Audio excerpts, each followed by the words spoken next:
Welcome to the European College of Neuropsychopharmacology podcast, where we interview the most interesting people in translational neuroscience.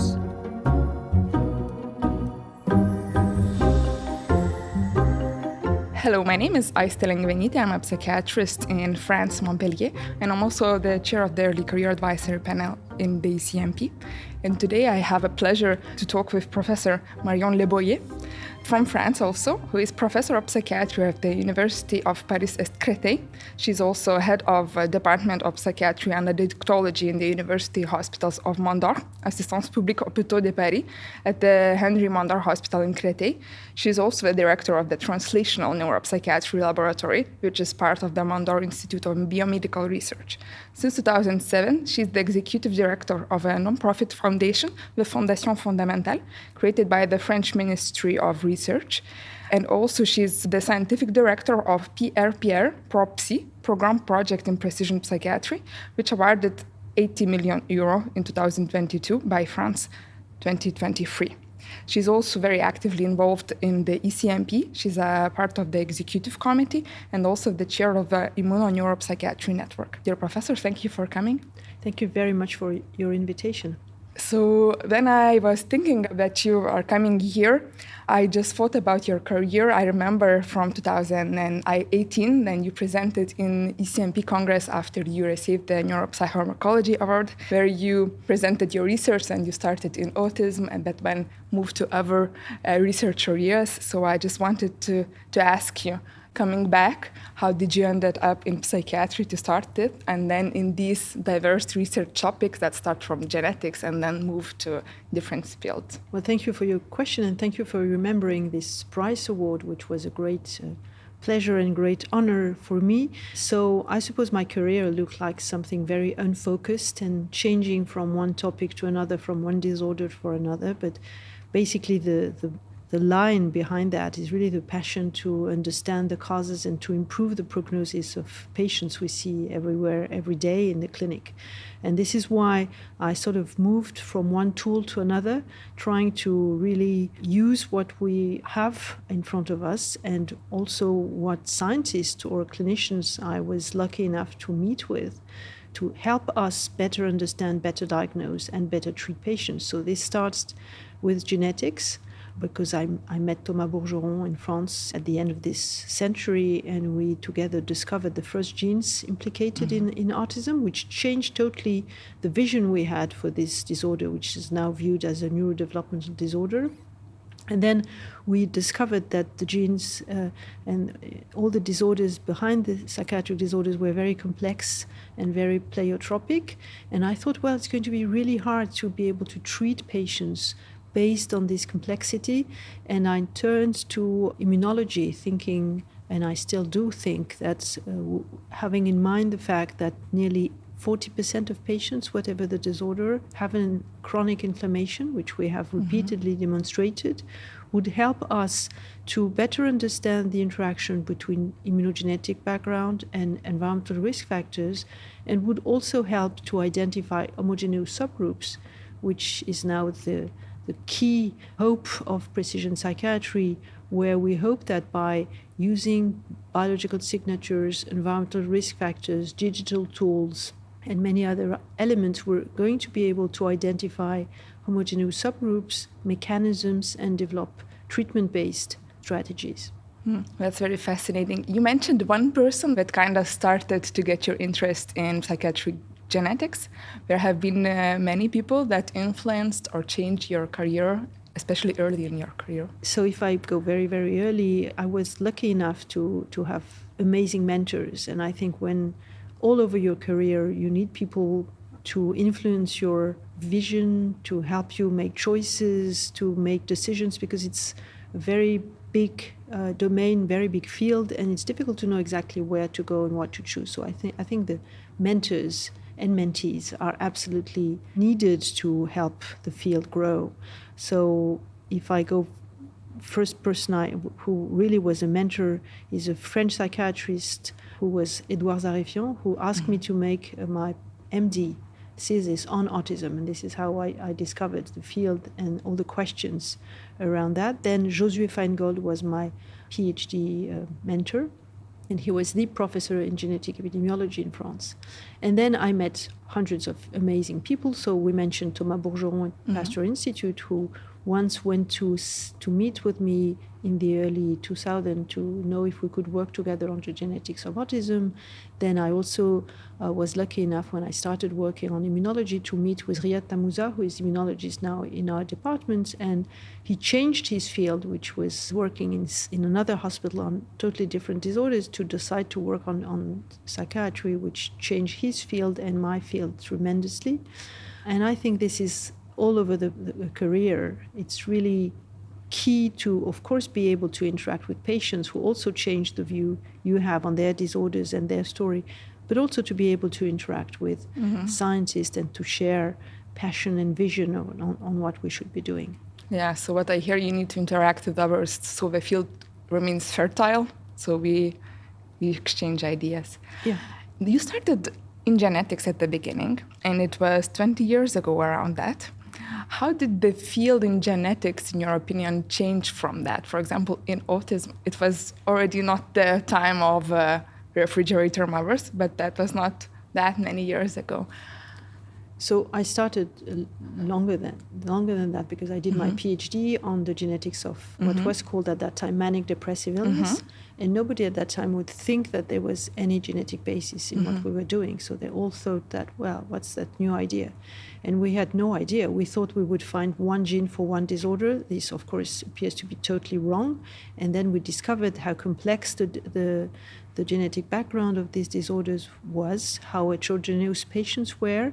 And also we discovered that, in fact, most of the genes that we were finding would predict interactions with environmental background. And this is also why we started in the lab years ago with Frank Shuroff to study environmental risk factors and discovered the role of pollution, for example, of infections, of severe stress, of migration, of urbanicity, all sorts of things, and interaction between genetic background and all these events, these risk factors, are also key, I think, in the future to better understand causes, mechanisms, and maybe one day prevention. Yeah, in our laboratory, we have a joke that every time we will study early life adversity, we will find something, because it's always involved in all the models that you put it in. Yeah, but probably we have different biological equipments to fight these stress events that we all meet at different degrees, of course. And the impact of stress and immunogenetic background is one probably of the first factor to induce inflammation or to continue inflammation if this has started before. So talking about inflammation, that's a topic that I think now is getting a lot of attention. It's in psychiatry, it's very popular. It's maybe not psychedelic, but it's one of the hot topics. But it's not that new as a topic. People have been talking about inflammation for many years. What's your opinion of how this field changed, and how do you see its evolution in the future? Well, the field, I think, has really changed and improved over the year. We're not there yet. There is a lot of things that remain to be done, but I think we can be very optimistic and very interested by this field. Well, first, we have repeatedly demonstrated that inflammation is not present in all patients. It's present in, let's say, 40% of patients with psychosis, bipolar disorder, depression, anxiety, all sorts of autism, all sorts of disorder. And what we also have learned in the past years is that this inflammation is caused by different factors that we are beginning to understand, and is also inducing the activation of different biological pathways. So the good news is that we are slowly but surely trying to identify subgroups. For example, one of the best known subgroup is autoimmune psychosis, which is defined by specific clinical criteria, such as the very sudden onset of psychiatric manifestations, the fact that these symptoms will fluctuate, be often associated with minor neurological symptoms, and that we can find in the CSF and in the blood of these patients some autoantibodies against brain receptors. So clearly this is a subgroup which can be diagnosed better and better, and which hopefully will be treated. So it's a good example of where we are going. Same explanation or same pathway for something which was discovered by Brenda Penix in Amsterdam, where using data from the NESDA cohort, she's been able to identify what is now known as immunometabolism. And this is another subgroup where patients saw particular forms of depression associated with metabolic syndrome, which again helps to identify subgroup of patients with depression and with particular clinical profile and particular strategies, such as the one that we're developing in terms of anti-inflammatory, but also lifestyle recommendation for diet and physical activity, which is something that's becoming also much more frequently used than it was before. And there are lots of other examples like gut-brain abnormalities with all the description that are ongoing on abnormality of flora microbiota and the development of polymicrotherapy for these patients.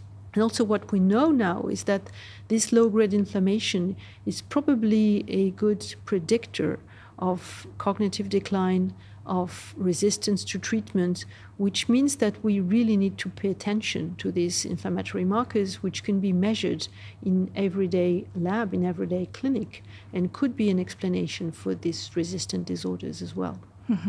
I was just wondering the other day, there is this immunometabolic depression that is getting better and better described as a patient subgroup. And we can see these people, I think, in history, atypical depression, that's a very similar concept. But could there be also other types of depression, also inflamed, but inflamed differently with different inflammatory markers? Absolutely. This is exactly what we are trying to achieve with the notion of precision psychiatry, where we know that all the terms like depression, schizophrenia, bipolar disorder, autism are very heterogeneous. And so using inflammation, using these markers, using abnormalities of metabolism, for example, as you just mentioned, will help us to identify maybe pathways, mechanism, and to develop mechanism-based treatment. So this is probably going to change the field of psychiatry and help us to keep the concept of depression, which is nowadays better and better identified by patients, by users, by doctors. But what is not known yet well enough is how to identify under this umbrella term all different forms that require specific treatments, specific biological markers, and specific treatments with an S. Yeah, DSM-5 is particularly unspecific as a depression there. Do you see other types to define depression when talking about especially psychoneuroimmunology? Well, I think we have diagnostic classification which are meaningful and represent something for the clinic we have learned, and which is a notion shared by users and by doctors. So we're not going to stop talking about depression or bipolar disorder. This is going to be the same, but we're probably going to improve our capacity within these umbrella terms to identify homogeneous subgroups. At least this is the goal of the big project that you just mentioned in the introduction. We were fortunate to be selected in the big call launched by the French government, which is called Programme Projet, to develop precision psychiatry in France, along with other groups in Europe in particular, who are working also to try to identify subgroups, mechanism-based treatments, and to change the field of psychiatry if we are successful. Can you describe us a bit more about this project, the biggest aims or what you're going to achieve as deliverables for patients, or hopefully? So clearly, first you mentioned patients, so we really want to build this project with them and to help them know better what is known in research, how to build a research project, how to help us respond to their needs in terms of questions and research. And the big question behind this project is really precision psychiatry, following the route of cancer, where they have been able to identify within the same umbrella terms that we're using, such as lung cancer or ovarian cancer, to identify mechanisms underlying these different disorders and to develop treatment-targeted specific strategies. In psychiatry, it's exactly the same. We're using basically prêt-à-porter, which we would say in French. Everybody wear the same clothes, whatever their size. And we want to go to French haute couture, which means that we want to have specific dress depending on our heights, size, weight, etc.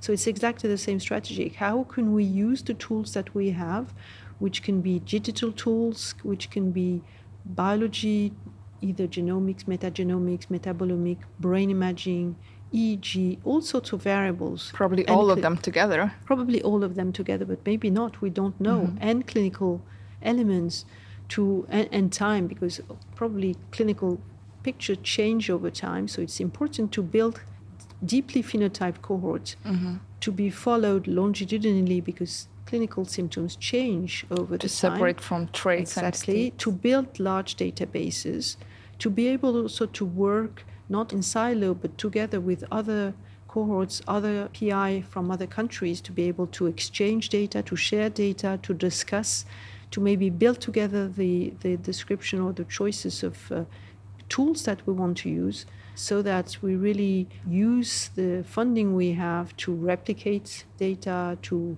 try to exchange information, and to try to transform the field with the tools we have and also the hypothesis we have, because the field is ready for that now. I think what is fascinating for me, we have many now new treatments in psychiatry, but we consider new. They are not that new as psychedelics, for example, or ketamine. But when you look at them, they're very unspecific. They decrease inflammation, they increase neuroplasticity.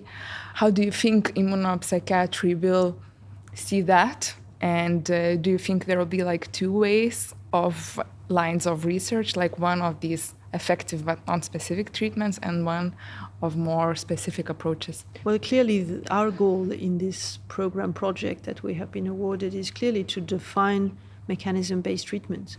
So to be able to identify biomarkers, to understand what is the mechanism behind them, and then to develop treatment that would be treatment specific.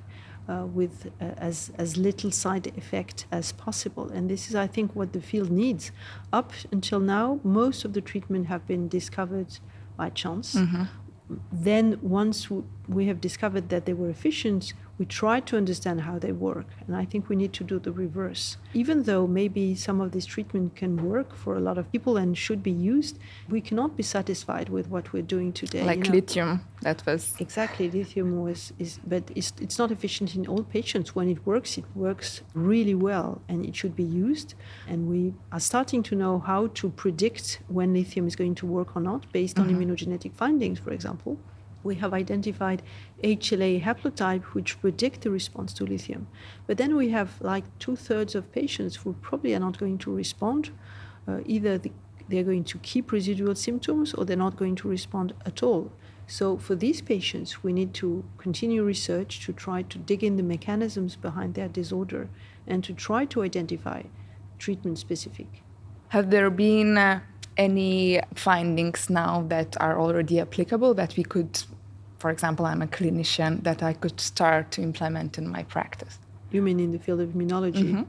Well, I think first in all our hospitals, we have very chronic patients with resistant disorder who are hospitalized for very, very long time. And sometimes if you try to explore them, understand if they have had causes to start with, like infections, severe trauma, migration, exposition to pollutants. And then if you can look at their biological background, do they have inflammatory markers? Do they have stigma of infections? Do they have symptoms or red flags that should enable you to look for autoantibodies against brain receptors or autoimmune disorders? Do they have metabolism abnormalities which are not diagnosed and not treated very often in our patients? Just by doing that, by doing a medical systematic exam, searching for what could explain this low-grade inflammation that can be measured. Not always. We have lots of patients with autoimmune psychosis that have normal CRP. And what's your approach then? Well, we need to really dig in the history of patients to identify possible mechanisms, possible causes, and then to also use all the lifestyle measures which should also be used, like diet and physical activity, which are known to reduce inflammation. For the rest, I mean, everything is under study, demonstration of efficacy of new treatments, anti-inflammatory drugs or anti-cytokines or new drugs coming in, or anti-inflammatory drugs, for example, in autoimmune psychosis. Everything is still needed in terms of research to be able to prove the efficacy.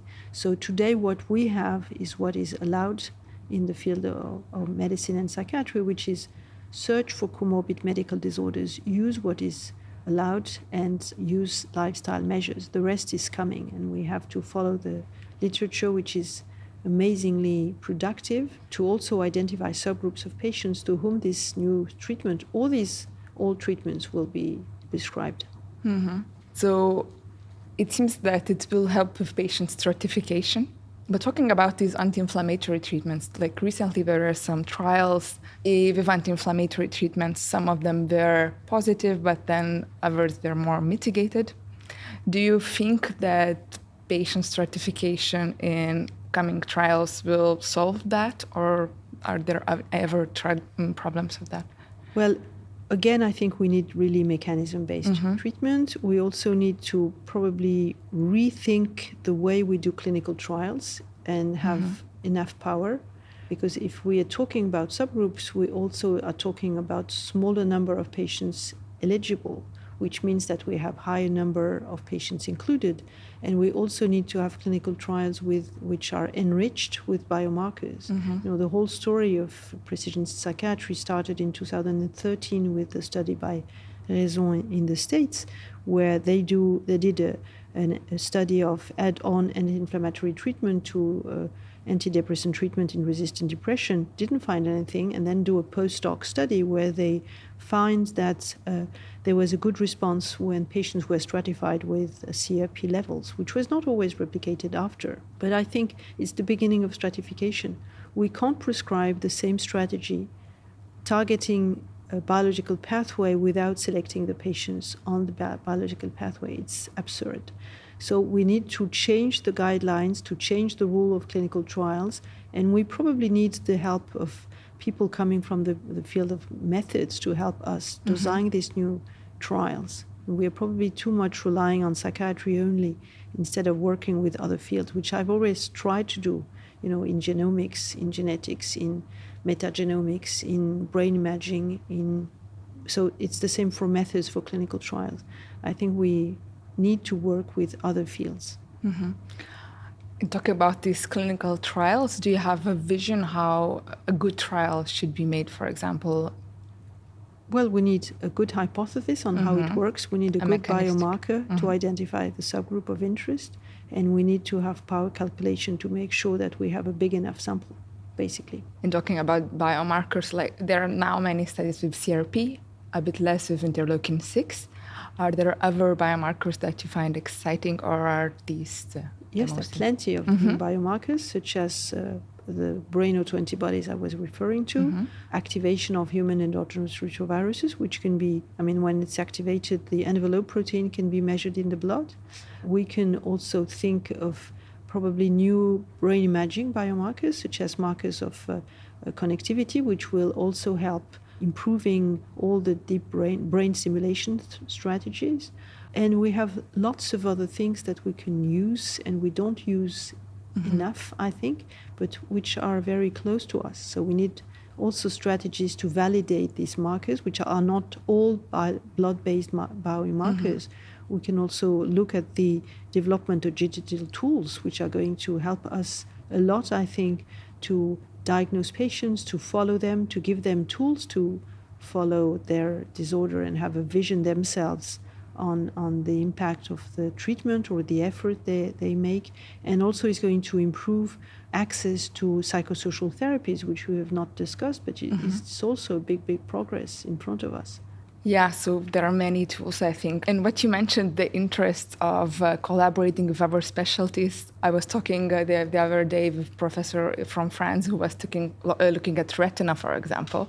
So there are many approaches, but you just have to interact more, probably. Exactly. Psychiatry should not stay apart, but interact with others. I think we have lots to learn, for example, from the development of all the markers in neurodegenerative disorder. How did that happen? How did they demonstrate that it was a relevant biomarker? And how they then develop treatment targeting that? Same in cancer. We can learn a lot from oncology on on the path to precision psychiatry. Mm-hmm.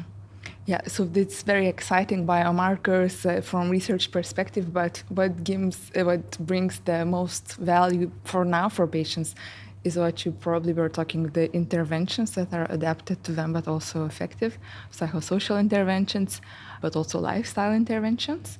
Have you thoughts about that, or what have been the particularly interesting advances recently?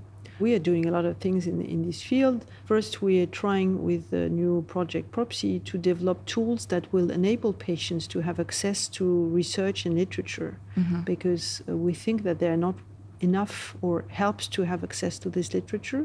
So we're going to create tools for that. We're also going to give them information on the ongoing clinical trials. We're also going with Pierre-Michel Lurca to develop patient-reported outcome systems so that they can themselves rate the impact of healthcare organization or new treatments. So all these tools are needed for patients, and they're accessible because of digital tools. Same for follow-up tools.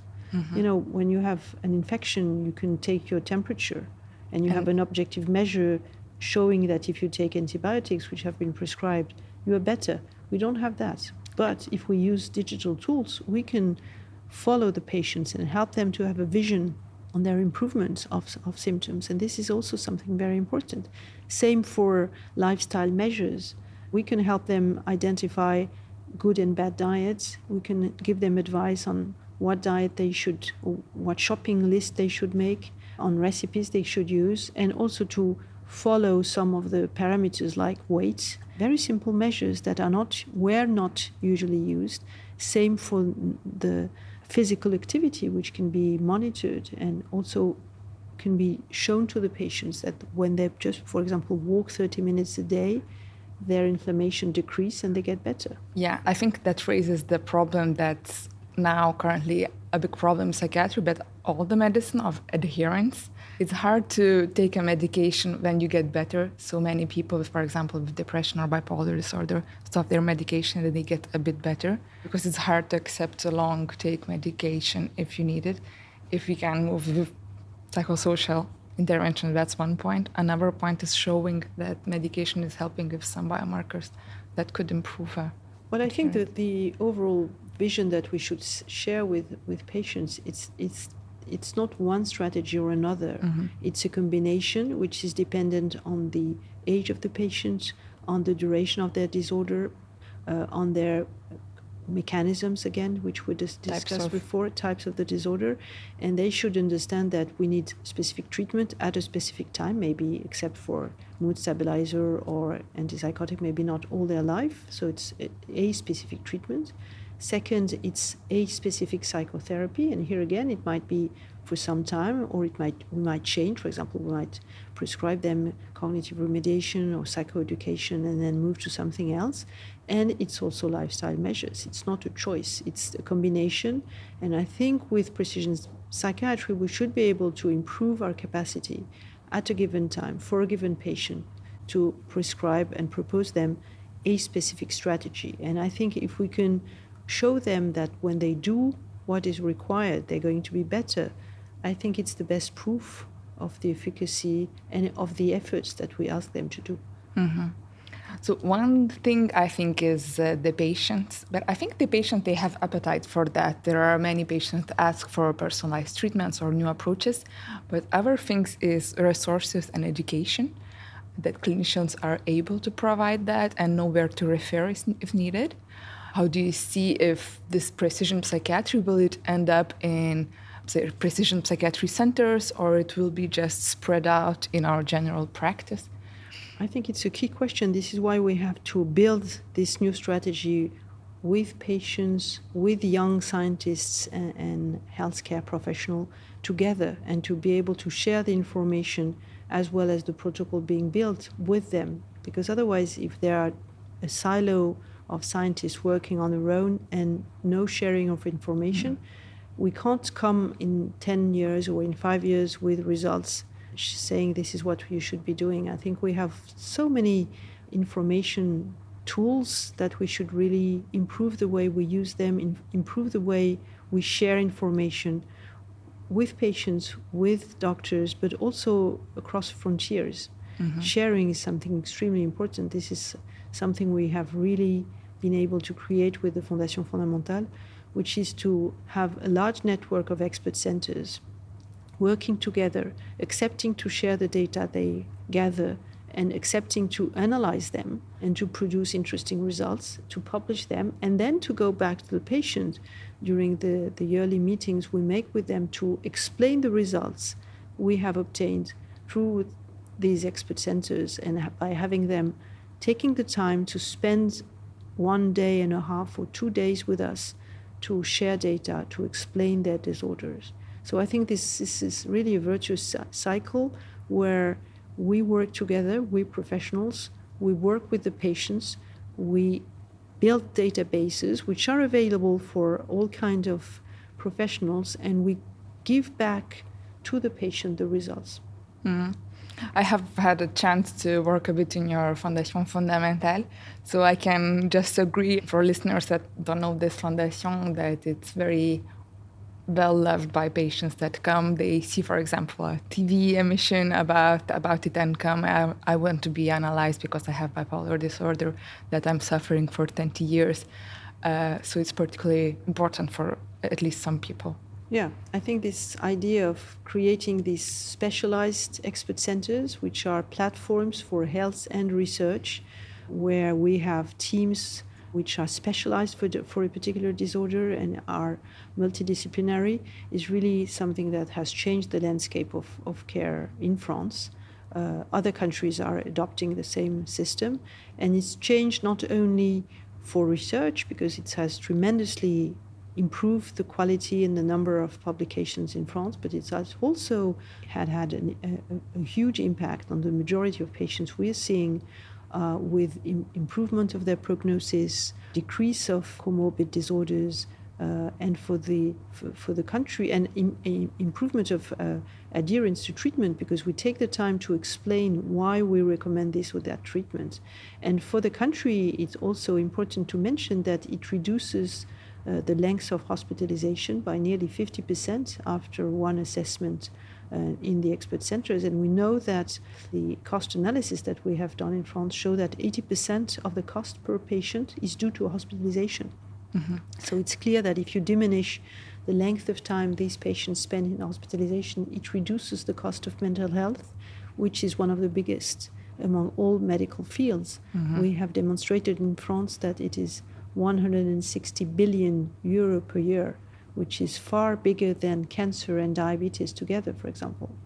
But it's still way underfunded compared to cancer and diabetes. Exactly. So we absolutely need policymakers to listen to us and to understand that innovation and research is the key to reduce the burden associated with these severe disorders.